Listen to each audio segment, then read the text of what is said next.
Shalom Bapak Ibu Saudara. Senang sekali rasanya saya bisa menyapa Bapak Ibu Saudara semua melalui siaran ini. Saya berharap kita semua tetap dalam kondisi yang sehat dan kuat dan terus bersemangat menjalani hari-hari.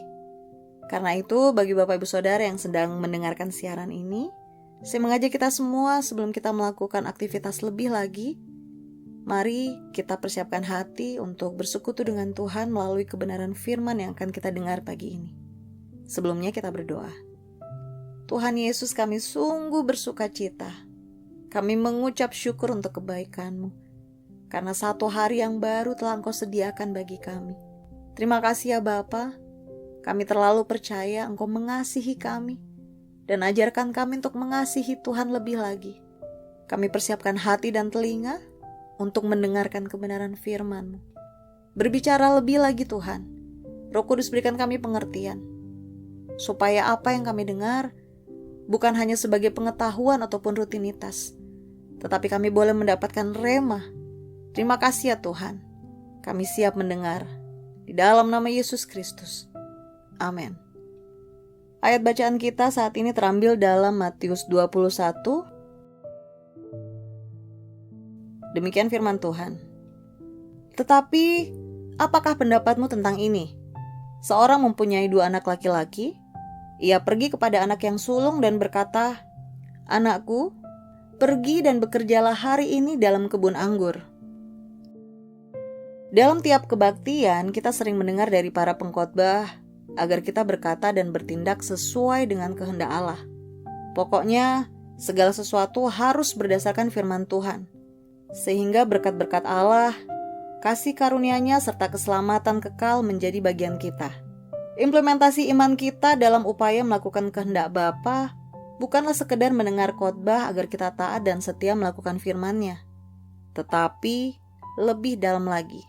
Yang pertama adalah supaya kita melakukan kehendak Allah bukan hanya dengan kata-kata dan tekad, tetapi tindakan. Saudara bisa baca dalam Matius 21 ayat 28 sampai dengan 30.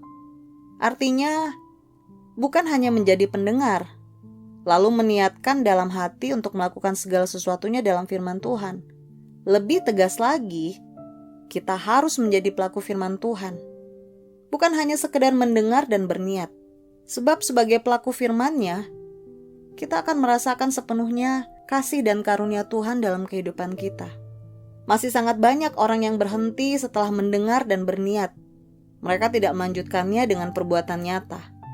Yang kedua, melakukan kehendak Allah harus dengan hati yang bersungguh-sungguh. Saudara bisa baca di ayat yang ke-30. Kesungguhan hati melakukan firman Tuhan adalah landasan utama. Jangan berdiri pada 2 sisi yang berlawanan. Sebab hal itu akan merugikan diri sendiri. Bahkan, Alkitab pun menegaskan agar kita tidak suam-suam kuku. Kesungguhan hati sangat mempengaruhi pertumbuhan iman kita, sehingga lebih kuat, matang dan berbuah sesuai dengan kehendak Allah. Yang ketiga, setiap orang dapat hidup melakukan kehendak Allah. Tidak peduli sejahat apapun latar belakang hidup orang tersebut. Saudara bisa baca di ayat ke-32. Latar belakang kehidupan memang sering menawarkan niat dan kesungguhan hati untuk melakukan firman Tuhan. Sebab, iblis tidak akan tinggal diam jika ada anak manusia yang bertobat. Dengan segala cara, iblis berusaha agar orang tersebut kembali terperosok di dalam dosa. Itulah sebabnya iblis disebut sebagai pendakwa. Masa lalu orang tersebut akan diungkit dan diungkit kembali untuk mengelabui janji keselamatan dan karunia dari Allah. Karena itu Bapak Ibu Saudara, melakukan kehendak Allah bukanlah sebuah pekerjaan iseng atau sambilan. Ketika kita memutuskan jalan bersama Yesus, maka kita harus memegang teguh komitmen tersebut. Amin. Saya berharap renungan pagi hari ini menjadi satu hal yang membuat kita semakin komitmen dan teguh lagi bersama Tuhan. Dan ini bisa menjadi landasan kita untuk lebih lagi menaruh pengharapan kita sepenuhnya dalam tangan Tuhan. Tuhan sudah memberikan bukti bahwa Dia mengasihi kita.